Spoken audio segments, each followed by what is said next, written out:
cuerpo lúteo. Y luego el cuerpo lúteo regresionó. Gracias. Entonces, a ver, si cortamos esto, ¿ya? Hay todavía algo de líquido allí. Estos son algunos. Miren lo que se observa ahí en el fondo. Una estructura rojiza todavía, ¿no? ¿No es cierto? ¿Ya? ¿Qué es eso? Un cuerpo lúteo en regresión. No es lo mismo que este cuerpo lúteo que estaba acá, ¿no? Esto es en flor.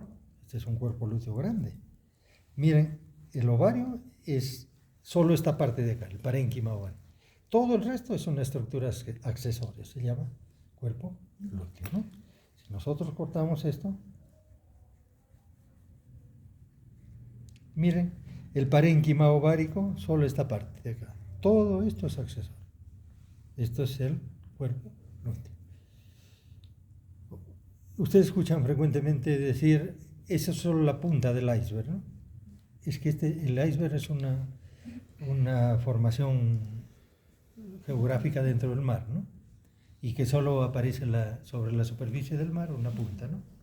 Pero si uno viera que hay debajo, hay todo una estructura. Es igualito esto. Esta es la punta del iceberg y acá está toda la estructura, abarcando casi todo el ovario. Aprovecho que he cortado el ovario para decirles que la estructura ovárica tiene dos partes.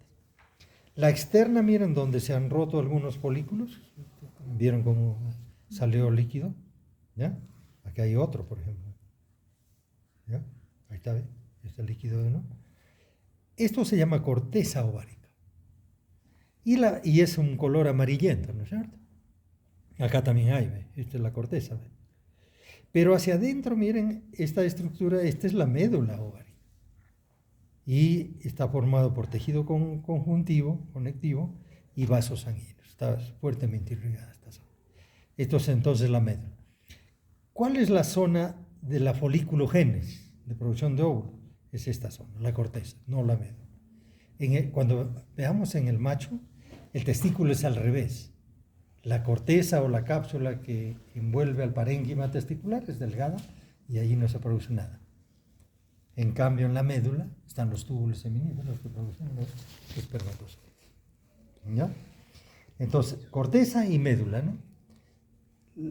Antiguamente la corteza se llamaba epitelio germinal, porque pensaban que ese era el lugar de origen de las células germinales o células sexuales primarias, las ovogones.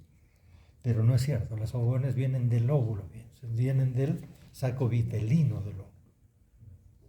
De allí migran hacia esta zona.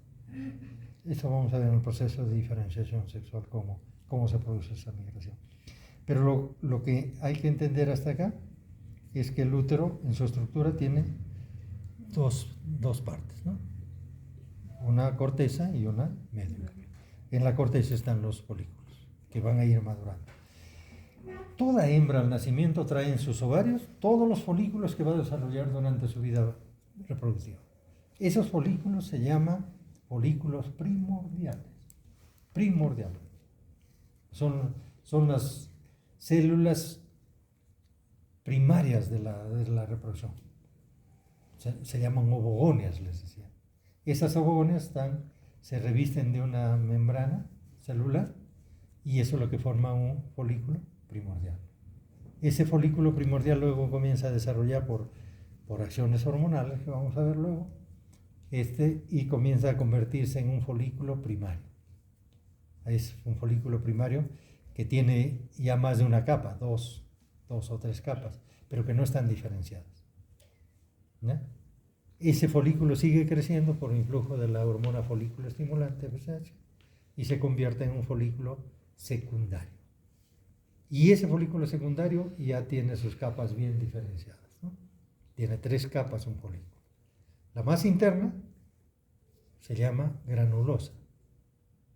La que está en medio se llama teca interna y la que está hacia afuera, o sea, la que, por ejemplo, acá, ¿no?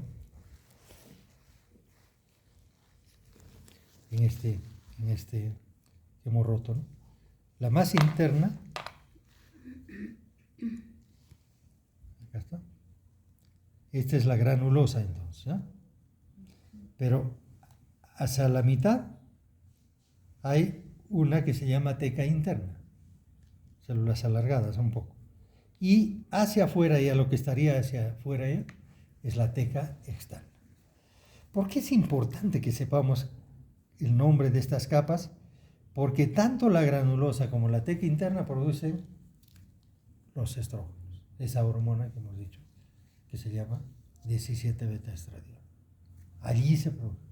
Esas células foliculares de la granulosa y de la teca interna sintetizan estrógenos, ¿no?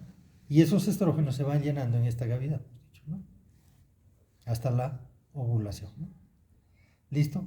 Esas mismas células que quedan cuando se ha roto el folículo en la ovulación, comienzan a, primero se produce una hemorragia acá, porque esto está muy irrigado, hay un coágulo, y ese coágulo comienza a nutrir a las paredes de este folículo para que sus células que eran foliculares se conviertan en células lúteas, entonces vayan adquiriendo la forma de un cuerpo lúteo, ¿no? Una estructura más organizada, que es un cuerpo lúteo como este, ¿no? Esas, miren, han sido células foliculares, pero se han convertido en células lúteas, células amarillas, productoras de progesterona. Muy bien, entonces, para decir que una hembra está ciclando, tienen que haber estas dos estructuras funcionales. Si hay una sola, no está ciclando, ¿no? Entonces, decía, pero esas estructuras tienen que estar más o menos sincronizadas. Si hay un folículo, un cuerpo lúteo grande, como este es un cuerpo lúteo en flor. El folículo que está al otro lado no debería ser totalmente maduro ya. Preovulatorio se llama eso. ¿Por qué?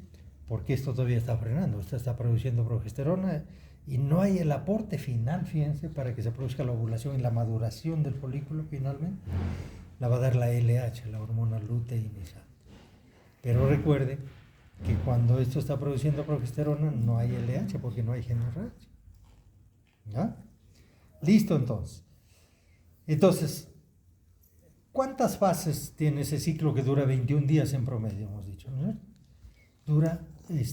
Tiene 4 fases ese ciclo, ¿no? ¿Cuáles son esas fases? Hay que comenzar de alguna fase, no es que comience, es el estro, porque esa es la fase visible, objetiva del ciclo. No vemos la ovulación, no vemos la producción de estrógenos, ¿no? No vemos la formación del cuerpo lúteo, a menos que hagamos palpación. Entonces, ¿qué vemos a simple vista? El estro. Porque el estro tiene un conjunto de cambios fisiológicos, clínicos y también de comportamiento psicológico, ¿no? En una hembra. Listo. Entonces, ¿cuándo un animal está en estro? Cuando tiene un folículo preovulatorio. O sea, un folículo grande y capaz de liberar grandes cantidades de estrógeno. Ahí está la hembra en esto. Vamos a ver qué hacen los estrógenos, todo eso lo vamos a ir viendo poco a poco, pero interesa que los estrógenos son responsables de causar el estro en las hembras y ese cambio de comportamiento. Muy bien. Entonces, si yo meto la mano a una vaca y encuentro un folículo grande, de unos 2 centímetros de diámetro, fluctuante al tacto, entonces, y veo además que la vaca está inquieta, ciertas manifestaciones, cambios de conducta, entonces digo, esta vaca está en estro, ¿no? Y si se deja montar, está ya en estro intenso, ¿no? En estro definitivo. Entonces, ¿qué encontraré en el otro ovario o en el mismo ovario? También puede ser. Aparte del folículo, podría encontrar un cuerpo lúteo, pero en regresión, chico. Porque ya está regresionando. ¿No? Ahora, ¿qué pasa después del estro? ¿Cuánto dura el estro en la vaca? Creo que ya les dije alguna vez. 18 horas, menos de un día. Cortito es el estro en la vaca. Muy bien. Pero después del estro se produce la ovulación. Entonces, esa alza de estrógenos, ¿sí?, que provoca el estro en la vaca, llega a un nivel tan alto que estimula al hipotálamo para que produzca una descarga alta de GnRH, hormona liberadora de gonadotropina. Y si hay una descarga alta de GnRH, Y como esta estimula la hipófisis para que produzca gonadotropinas, principalmente LHA en ese caso, entonces lo que va a provocar ese pico de GnRH es un pico preovulatorio de LH. ¿Para qué se necesita una cantidad máxima de LH? Para romper este folículo que había provocado el estro. Porque si no se rompe ese folículo, la vaca va a permanecer en estro, porque hay estrógenos allí.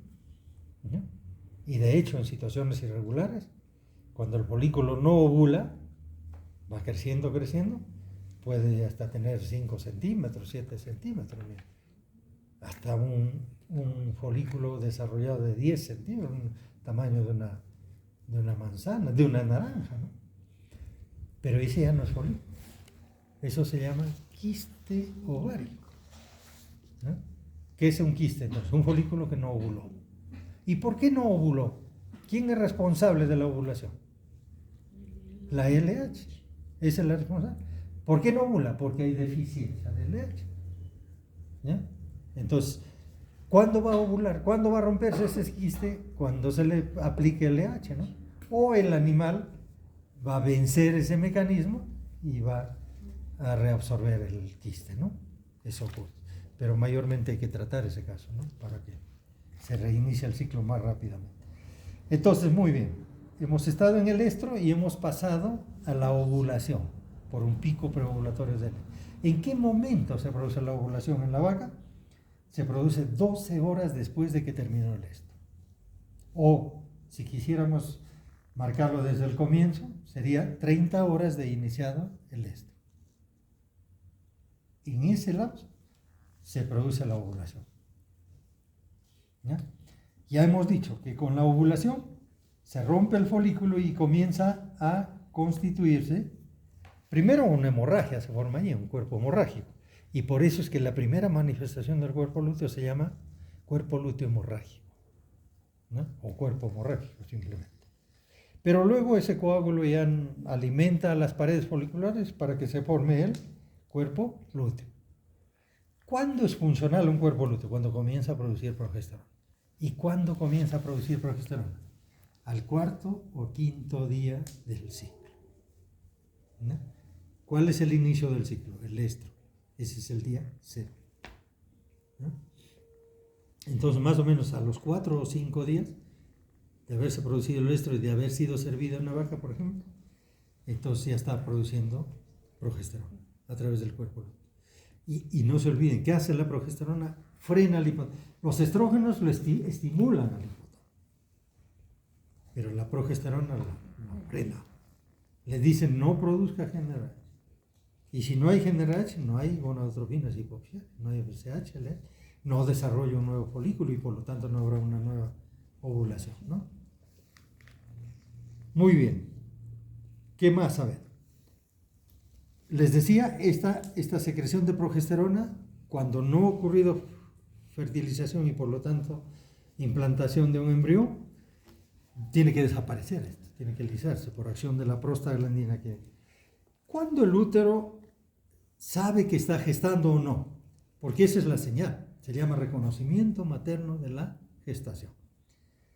El útero reconoce cuando está gestando porque el embrión cubierto de una membrana que se llama trofoblasto, que después forman las membranas placentarias, eso lo vamos a ver más adelante, trofoblasto. Esa membrana, que es, digamos, una placenta embrionaria, produce proteínas, pero una de las principales proteínas que produce se llama interferón tau. Interferón tau es un símbolo griego, ¿no? Interferón tau. ¿Y qué hace ese interferón tau? Le avisa al útero que está gestando. ¿Para qué le avisa? Para que el útero no sintetice prostaglandina. ¿Ya? Hay todo un mecanismo allí que eso lo vamos a ver en teoría, que tiene que ver con una enzima. La enzima es la fosfolipasa, que convierte entonces los ácidos grasos en prostaglandina. ¿Ya? Entonces, si hay un embrión, ¿a qué tiempo de la gestación o de la fertilización se produce eso? Más o menos entre el día 12 y 14. En promedio, el día 13 en la vaca. Entonces, el día 13 debe ocurrir lo que se llama el reconocimiento materno de la gestación. Ya saben quién provoca eso, ¿no? Provoca el embrión a través de su trofoblasto y la síntesis y liberación de interferón tau, que es una proteína. Eso es cuando hay gestación, cuando hubo fertilización. Pero cuando no hubo fertilización, entonces no hay embrión, ¿no es cierto? Y como no hay embrión, no hay trofoblasto. Y si no hay trofoblasto, no hay proteínas, no hay interferón tau. Y si no hay interferón tau, ¿qué dice el útero? Ah, no. Por las puras nos hemos preparado. ¿Qué hay que hacer? Hay que acabar con eso. Entonces comienza a producir la prostaglandina. Y esa va al ovario, le he dicho, donde está el cuerpo lúteo, y regresiona al cuerpo. Lisa al cuerpo. Muy bien. Entonces, la vaca puede estar ciclando cada 21 días hasta el momento en que quede, en que fertiliza, ¿no? Haya sido servida, fertilice, ¿sí? O habiendo sido fertilizada o servida, no preña, ¿no? No fertiliza. Entonces, ¿qué pasa ahí? La vaca sigue ciclando. Pero si hubo fertilización y luego implantación, se acabaron los ciclos, ¿no? Hasta el parto, ¿no? Hasta después del parto. Muy bien. Entonces, fisiológicamente, la vaca que ya está en etapa reproductiva no debe parar de ciclar. O sea, si para de ciclar, hecho que se llama anestro se llama la falta de estro en la vaca, ¿ya? Si para de ciclar una vaca que no está gestando, ese anestro con seguridad es patológico. No es normal. Incluso después del parto, para que tengan una idea. Después del parto, entre los 15 o 20 días después del parto, si es que no hubo complicaciones al parto, la vaca, los ovarios de la vaca comienzan a producir o reiniciar el ciclo. Producir folículos, desarrollar, luego ovular. Reinicio de la actividad ovárica. ¿Qué día? Entre 15 y 20 días. ¿Cuánto dura el ciclo en la vaca, hemos dicho, normalmente? ¿Cuántos días? 21 días. Entonces, ese ciclo después del parto más bien es más corto que un ciclo normal, sino que el estro en ese ciclo no es tan notorio, no es tan visible. Después vamos a ver por qué, ¿no? No hay influjo hormonal bueno ahí, por eso ocurre. Por eso es que a veces los ganaderos y los técnicos ni siquiera se dan cuenta que la vaca ya reinició el ciclo, sino es en el siguiente ciclo, en el segundo. Y si se dieran cuenta tampoco es importante porque no vamos a poder servir a la vaca a los 15 o 20 días después del parto, porque vamos a ver que la recuperación anatómica, histológica y fisiológica del útero clínica se da recién a los 40, 45, 6 semanas o 7 semanas, ¿no? Entre 6 semanas y media. Entonces, eso tiene que grabarse. O sea, la vaca no tiene anestro fisiológico, más que el de la gestación. Ahí no hay esto. Entonces, cuando una vaca no está en estro, los llamen a ustedes y les diga, doctor, doctora, la vaca no entra en estro. Entonces ustedes comienzan a investigar. ¿Parió recién? ¿No parió? ¿Desde cuándo no entra en estro? Desde tal fecha. Y hay que encontrarle la causa. Ese anestro es patológico. Y la principal causa de anestro en nuestras condiciones pobres de alimentación que tenemos es la falta de nutrientes. Esa es la principal causa. Porque ya les dije, en teoría creo, que los animales tienen mecanismos de alarma incorporados. ¿Para qué va a preñar una vaca si no va a poder mantenerla? No tiene posibilidades. El ser humano se procrea si no tenga cómo mantener un bebé, ¿no? Muy bien. A ver, ¿qué más? Ya hablamos del oviducto, ya hablamos de los ovarios, vamos hablando del útero, ¿no? Entonces, el útero tiene 3 partes, hemos dicho: cuernos uterinos, cuerpo del útero y finalmente cervix. Cuando uno va a palpar por primera vez un tracto reproductivo de vaca, la primera estructura que debe reconocer uno es la cervix. ¿Por qué? Porque esta es la parte más dura, es fibrocartilaginosa esta este anillo, ¿no? Este esfínter. Entonces, miren, si yo agarro esto, voy a encontrar una masa casi amorfa, ¿no? Pero si yo agarro la cerviz, esto no, es un tubo y es más o menos rígido, más o menos cierta rigidez, más o menos una dureza, ¿ya? Después vamos a ver cómo se agarra la cerviz, ¿no? ¿Y por qué necesito primero ubicar la cerviz? Porque si no ubico cerviz no voy a ubicar nada más, ¿no? Había un depósito.